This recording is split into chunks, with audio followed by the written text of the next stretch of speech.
É uma alegria ter vocês aqui. As últimas aulas de edificação, nós estudamos sobre nossa identidade espiritual. Nós falamos que somos filhos de Deus, que Cristo vive em nós. Falamos que somos cidadãos do céu, membros da família de Deus. Somos pertencentes a Cristo, herdeiros de Deus, irmãos de Cristo. Lembra? Estudamos sobre isso. Uma pessoa abençoada, que Jesus está nas regiões celestiais, intercedendo por cada um de nós, que nós recebemos tudo para ter uma vida piedosa, uma vida dedicada a Deus. Somos cooperadores de Deus, somos embaixadores, somos povo santo, povo escolhido, povo separado de Deus. Então, nas primeiras aulas na parte da manhã, nessa primeira parte, nós temos estudado sobre nossa identidade espiritual. E com certeza esse é um assunto que não termina nunca, né? Tem muito para a gente estudar na Bíblia, mas hoje eu quero falar aqui sobre uma área que tudo isso pode influenciar a nossa vida, que essa certeza deve influenciar a maneira que a gente vive. Então, como lidamos com oferta? Hoje as próximas 3 aulas nós vamos falar sobre esse assunto, oferta, dinheiro. E você que está vindo aqui de manhã, fica tranquilo que a gente não vai pedir nada para você. O que nós vamos discutir sobre oferta é à luz da palavra de Deus. O que a palavra de Deus ensina? Como que a gente deve olhar para as ofertas? E a gente não deveria ter nenhum medo de falar sobre dinheiro, nosso dinheiro, dinheiro da igreja, sobre qualquer coisa. Se estamos livres, se estamos aqui de todo o coração, a gente tem toda a liberdade para falar desse assunto à luz da palavra de Deus. Em Jó 41, versículo 1...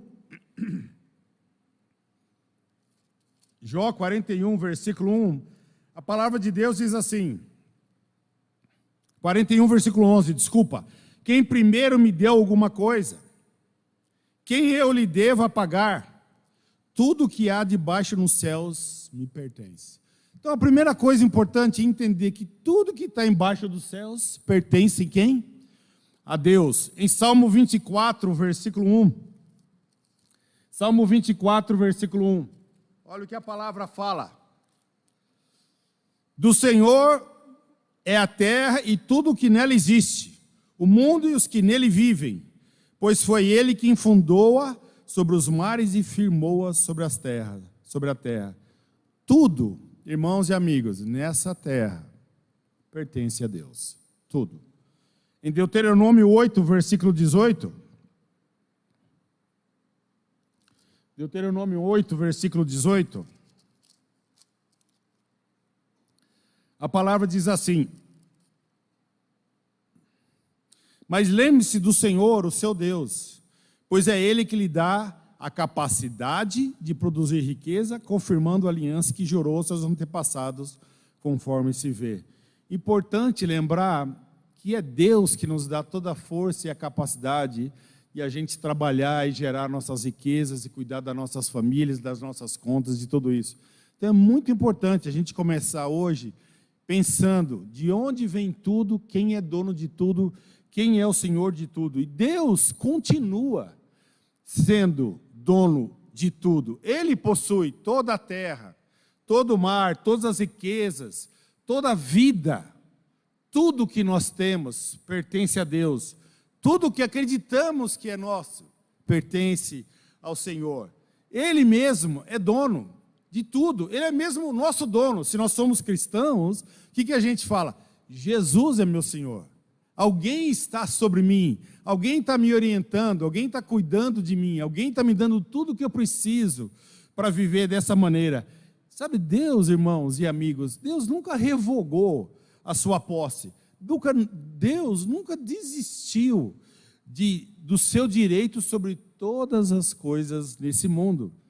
Deus não morreu e deixou a terra para qualquer pessoa dizendo, agora cuida você. De jeito nenhum, Deus ainda continua cuidando de cada um de nós. Então, se a gente começa a pensar sobre isso, tudo pertence a Deus, tudo é de Deus, a força que eu tenho, a energia, a inteligência, a sabedoria, a capacidade, aquela expertise para trabalhar. Você começa a ver com esses olhos espirituais. A gente pode chegar a algumas conclusões muito importantes. A primeira delas, que Deus é dono de tudo. Eu sou um gestor das coisas que Deus me dá. Eu sou um gestor, falando sobre dinheiro, financeiro das coisas que Deus me dá. E esse é meu primeiro ponto. Deus é dono de tudo. E eu me torno, então, agora um gestor financeiro. Então, que maravilha que Deus toma conta de tudo e é dono de tudo. Então, se nós somos um gestor, ou seja, Deus nos dá tudo, então a gente precisa ter uma mentalidade de aprender a gerenciar tudo isso que Deus dá para cada um de nós, aos bens que foram nos confiados, as bênçãos que nós temos recebido, e são milhares. Começa com a nossa saúde, a nossa vida, nosso emprego, a gente poder respirar, estar bem com hoje de saúde, cada um de nós, né? Nossa família, nossos filhos, nossa casa, o alimento que a gente tem, o dinheiro que você tem no bolso, o bilhete único que você chegou até aqui hoje, cada um de nós, o dinheiro que a gente tem para... É infinito a gente dizer quantas e quantas coisas Deus tem nos dado. Então, um administrador que administra os bens que não é seu, mas foi dado por alguém, então ele vai administrar isso pensando naquele que deu, que é o proprietário de tudo, que está me dando para que o que eu tenho possa multiplicar mais ainda e dar mais honra e mais glória a Deus. Deus tem direito sobre tudo, mas Ele dá a nós uma parte para gerenciar, para a gente cuidar na nossa vida dessa maneira. E o nosso trabalho é descobrir como fazer isso dessa maneira, como cuidar das coisas de Deus bem, como administrar todos os bens que Deus tem me dado. Não como só multiplicar, mas também como usar isso para o benefício das pessoas que eu amo, como usar isso para o benefício da igreja, da comunidade que eu vivo, como que eu posso usar tudo isso no benefício do meu trabalho, onde eu vivo. Tudo isso que eu tenho recebido, eu quero administrar, eu quero multiplicar, eu quero que dê mais, para que mais pessoas possam ser privilegiadas de receber mais ainda dos dividendos de tudo que eu estou cuidando de Deus, para Deus e para a glória de Deus. Tá bem interessante.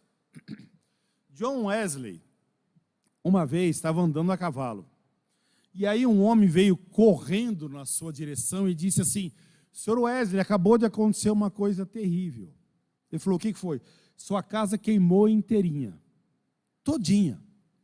E ele parou e ele pensou sobre a notícia e ele falou assim: olha, não foi a minha casa que queimou. Ou seja, era a casa que Deus tinha me dado. Então agora, se eu não tenho mais a casa, então eu tenho uma responsabilidade a menos na vida para cuidar. É uma maneira prática de entender que tudo que a gente tem não é nosso. É Deus que nos dá. Deus que nos dá. É uma afirmação que ele tem ousada de pensar isso mesmo. Puxa, o que eu tenho não é meu, é de Deus. Irmãos e amigos, Deus é dono de todas as coisas. Nessa vida a gente passa para administrar as coisas de Deus. E é interessante, é tão prova que a gente não é dono, porque você vai receber muito. Tomara que você administre bem, mas você não vai levar nada. Isso mostra que não é nosso, que nós não somos dono disso. E a gente tem que tomar cuidado com uns alertas que às vezes despertam. Quando a gente começa a pensar fora da caixa como Deus deseja, deveria soar uma buzina. Tipo quando a gente começa a falar: não, esse dinheiro é meu, é meu. Meu orçamento eu vou fazer de acordo com a minha vontade. E não mediante a vontade de Deus. Deveria soar uma buzina, uma campainha na nossa mente, dizendo: opa, esse não é o caminho. A gente tem que pensar como administradores, como homens e mulheres que foram abençoados por Deus, como gerir esse investimento que Deus está nos dando, como usar esse dinheiro de uma maneira que vai produzir honra, que vai dar glória a Deus e vai suprir minhas necessidades, com certeza. Deus é muito bom nisso. E a gente procurar o melhor lugar para investir os recursos que Deus tem nos dado. Um gestor financeiro faz isso. Se você der um dinheiro para um gestor financeiro, ele vai procurar o melhor lugar para render o seu dinheiro, para te dar mais lucro para você E, obviamente, quanto mais você ganha, ele também vai ganhar, que ele é o gestor do seu dinheiro. E é assim que os investimentos funcionam nesse mundo. Então, no final, é interessante isso, do nosso período, no final de nossa vida, vai acontecer uma coisa conosco. Em Romanos 14, versículo 10, a palavra de Deus nos diz o seguinte, Romanos capítulo 14, versículo 10. Portanto, por que você julga seu irmão e por que despreza seu irmão? Pois todos compareceremos diante do tribunal de Deus, porque está escrito, por mim mesmo jurei, diz o Senhor, diante de mim todo joelho se dobrará e toda língua confessará que sou Deus. Assim, cada um de nós prestará contas de si mesmo a Deus. Seu nome e meu nome está na lista dos prestadores de contas a Deus. Como é que a gente viveu essa vida? Nos relacionamentos, com as bênçãos que nós recebemos, com toda a bondade que Deus derramou sobre você. Como que nós vamos prestar contas a Deus? Não, e a gente não deveria ter medo disso, de jeito nenhum. Se nós vivemos como a palavra de Deus ensina, esse momento vai ser um momento de prazer, um momento de alegria, de poder dizer, olha, tudo que eu recebi e tudo que eu dei, e tudo que eu fiz, e a maneira que eu vivi desprendido, como vai ser maravilhoso esse momento. Então, Deus confia em você, Deus confia em cada um de nós, por isso que Ele dá para nós essa capacidade de gerenciar os seus recursos. Obviamente, alguns gerenciam muito bem, outros gerenciam muito mal, e outros estão na média. Alguns precisam fazer cursos para aprender melhor. Outros já sabem muito e podem ensinar aos outros. E você que está no meio, que talvez não está tão ruim e não tem tanto conhecimento, talvez seria bom você se aprimorar para usar cada vez melhor esses recursos que Deus tem te dado. Por quê? Porque é importante a gente planejar, planejar os recursos necessários, os recursos necessários que a gente precisa para viver, os recursos necessários para que a gente precisa para manter nossas famílias, e etc, que todo mundo sabe exatamente onde o calo dói, exatamente isso. E uma de nossas decisões espirituais centrais nessa área, irmãos, é determinar qual é o montante que eu e minha família precisamos para viver. Isso é uma coisa sua, da sua família, é uma decisão de cada um seu. Seja o valor que for, e esse valor muda de família para família, de pessoa para pessoa, porque cada um tem um pensamento diferente, tem uma criação diferente, a gente tem valores diferentes. Então, cada um de nós temos toda essa liberdade para fazer essa escolha, mas devemos fazê-la com muita sabedoria, afinal, tudo é de Deus e não é nosso. Tudo é de Deus e não é nosso. E Deus tem algo a dizer sobre onde investir. Deus quer que você invista sua vida, seu tempo, seu dinheiro, sua energia no reino de Deus. Também, ele fala isso em Mateus 6. Em primeiro lugar, coloque o reino de Deus. Sua energia, coloque em primeiro lugar no reino de Deus. Seu coração, coloque em primeiro lugar no reino de Deus. Suas finanças, coloque o reino de Deus em primeiro lugar. O que você vai fazer com a sua vida, coloque o reino de Deus em primeiro lugar. Esse é Jesus nos ensinando uma fórmula de sucesso na vida. Uma forma que a gente vai viver de uma maneira grata, feliz, resplandecente, realizado, e não amargurado, triste. Nada sobre isso. Mas é uma fórmula, a maneira que ele ensina para nós, como a gente alcança a verdadeira felicidade, é colocando as coisas de Deus em primeiro lugar. Como que Deus se sente sobre você na área financeira? Você está usando com sabedoria?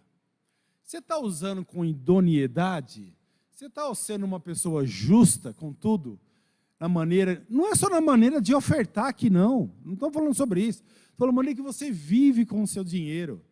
Você é uma pessoa que é justa nas suas contas, generosa com o seu dinheiro, que você planeja, né? A coisa mais importante é planejar o que a gente vai fazer com o dinheiro. Sentar, gastar lá uns minutos, 1 hora, o que for por semana, para planejar como que eu vou construir minha vida, como eu vou dar minhas ofertas, como que eu vou ajudar os necessitados, como que eu vou cuidar bem da minha família, e planejar bem, mas lembrando que daquilo a gente não vai levar nada, não vai levar nada. Então lembre-se, irmãos, tudo é de Deus, nós somos um gerente financeiro de todas as bênçãos que Deus tem nos dado. Outra coisa importante que a gente pode concluir, quando a gente pensa que tudo é de Deus, pensa nisso, tudo é de Deus. Outra coisa que a gente pode concluir, esse é meu segundo ponto, é a atitude de alegria que devia estar no nosso coração. Em 2 Coríntios, capítulo 9, versículo 7,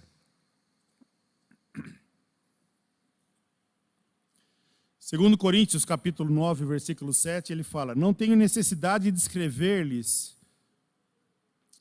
versículo 7, cada um dê conforme determinou em seu coração, não com pesar ou por obrigação, pois Deus ama quem dá com alegria.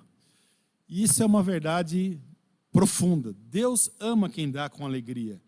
Sabe, quando a gente senta e fala sobre oferta, e a gente não deveria ter vergonha de falar sobre isso, quanto a gente dá. De jeito nenhum. Porque a gente dá com alegria, né? Quando a gente fala sobre oferta, o que deveria sair de nossa boca, do nosso coração, é alegria, é emocionante. Puxa, é um privilégio. Nossa, quão admirável é você por dar a sua oferta. A gente não deveria, oferta não deveria ser um assunto escondido. Não precisa perguntar, ninguém pergunta, ninguém deveria saber. Do que a gente tem medo de falar sobre isso? Sobre dinheiro? Não deveria, se a gente está dando com alegria. Tudo que a gente faz com alegria, a gente quer contar para os outros. Tudo que realiza em nós um prazer espiritual, a gente quer contar para os outros. Todas as vitórias espirituais que a gente tem, a gente quer contar para os outros. Então, a gente deve dar, sim, com alegria. Mas tomar cuidado, que não é pensar que eu só vou dar oferta quando eu estou alegre. Não, ele fala, quando você ofertar, seu coração devia se regozijar, está feliz. Está feliz, e às vezes você não vai estar feliz, mas a palavra de Deus fala, experimenta obedecer a palavra de Deus, como Deuteronômio 11, versículo 8, você pode ler na sua casa. A gente pode ver que quando você obedece a Deus, Deus renova as suas forças, Deus traz alegria no seu coração. A vida cristã não é movida só quando eu estou bem. A vida cristã é movida por uma submissão espiritual a Cristo. Eu sei que Cristo quer isso para mim, eu vou fazer o que Ele deseja para mim. Eu sei o que Ele me pede. Talvez eu não estou com vontade, mas eu vou obedecê-lo. E essa obediência transforma a maneira que a gente vive. Transforma nosso coração, nosso próprio coração. Então, ofertar é um ato de entendimento espiritual de quanto Deus tem derramado sobre nós. Quanto Deus tem derramado sobre nós. Você imagina se Deus só te desse quando Ele se sentisse alegre com a sua vida. Imagina quantos anos você não ia receber nada. Ou quantos dias você não ia receber nada. Mas Deus não é assim. Deus é generoso demais, Ele dá de todo o coração. Então, ofertar é um ato de entendimento espiritual, e observar a alegria que vem quando a gente dá a nossa oferta. Quando a gente dá a nossa oferta de todo o nosso coração. Deus sente prazer em ofertar. É isso que Ele faz comigo e com você. Ele sente prazer em dar. E Ele dá muito para cada um de nós. Ele se regozija, Ele se alegra, porque esse é o Deus que nós temos. Um Deus doador, um Deus que dá, um Deus que não para de derramar bênçãos sobre nós, bênçãos celestiais. E Ele fala, né, em Filipenses 4, vivam alegres, sempre, se regozijem sempre no Senhor, porque vocês já têm recebido muito, muito do Senhor mesmo. Então, qual mandamento poderia ser mais prazeroso que esse, como a palavra de Deus fala, alegrem-se sempre no Senhor. Novamente direi, alegre-se. Alegre-se no Senhor, meu irmão. Alegre-se por tudo que Deus tem dado na sua vida. Bem-aventurados vocês, a palavra de Deus fala, Jesus fala sobre isso exatamente. E a gente pode ver na Bíblia, vamos terminar aqui vendo alguns exemplos. Olha que incrível. Exemplos que podem tocar nosso coração. Em 2 Coríntios, capítulo 8, versículo 2. 2 Coríntios, capítulo 8, versículo 2, a palavra diz, no meio da mais severa tribulação, a grande alegria e extrema pobreza deles transbordaram em rica generosidade. Os cristãos da Macedônia entenderam a alegria de ofertar. Mas olha as palavras que a gente encontra na mesma escritura. Aflição, alegria, muita pobreza e grande generosidade no mesmo versículo. É impressionante isso, no mesmo versículo. Sabe, Deus é maravilhoso, mas dar não é um luxo de quem tem. Dar é um privilégio que todos temos. É um privilégio. Esses cristãos empobrecidos encontraram maior alegria em fazer o quê? Em ofertar. Em ofertar.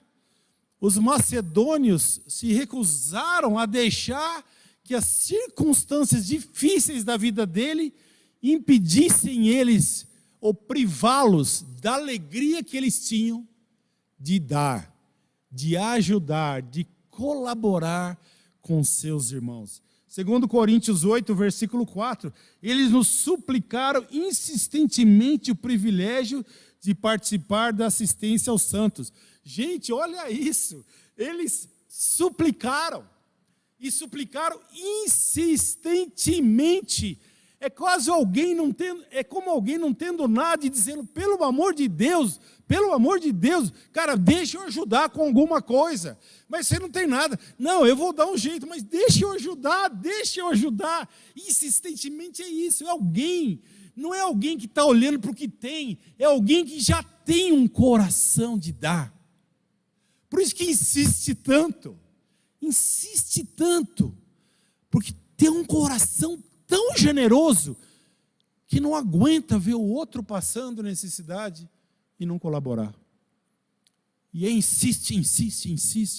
É impressionante o exemplo deles, a insistência de participar desse privilégio, um privilégio. Ajudar, ofertar, ajudar os necessitados, ajudar os irmãos. Esquece que tem a ver com obrigação. Para com isso. Esquece que tem a ver com corrente da prosperidade. Quanto você mais der para a igreja, Deus vai te dar muito mais. Olha, meu irmão, se fizesse o contrário, seria melhor, né? Dê mais, porque Deus já te deu muito. A regra é essa, na verdade. Se a gente acordar espiritualmente, é assim que funciona. Deus já tem dado demais por cada um de nós e para cada um de nós. Eles eram extremamente pobres, a palavra de Deus fala, mas pensaram em todos os argumentos possíveis para poderem participar. Interessante, né? Eles usaram todos os argumentos para poder participar sendo pobre. É interessante que muita gente usa muitos argumentos tendo muito para não participar. Hoje em dia. Eles suplicaram pelo privilégio de ofertar. O que isso diz em comparação a nós? A gente possui mais que eles, me parece, cada um de nós. Será que a gente não está encontrando justificativas infinitas para não ofertar, para não ajudar, para não colaborar? O segundo exemplo está em Êxodo 36, 5. Êxodo 36, versículo 5.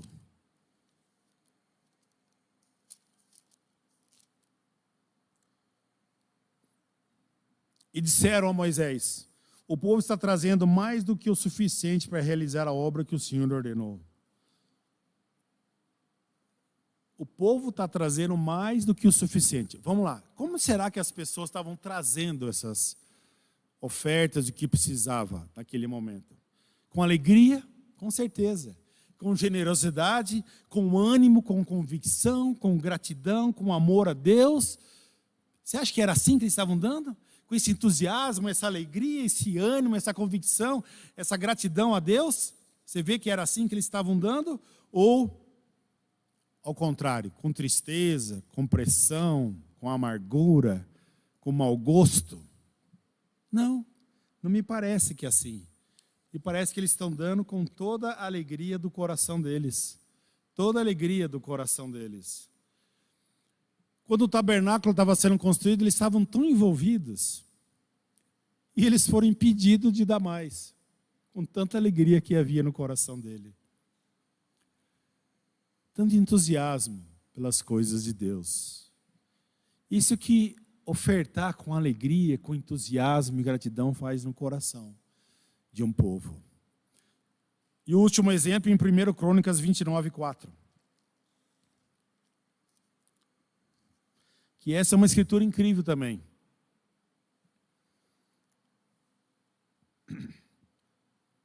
Na construção do templo, olha o que Davi fala. Depois que vem uma oferta de grande abundância, ele fala: mas quem sou eu e quem é meu povo para que pudéssemos contribuir tão generosamente como fizemos? Tudo vem de ti, nós apenas te demos o que vem das tuas mãos. Olha que impressionante isso.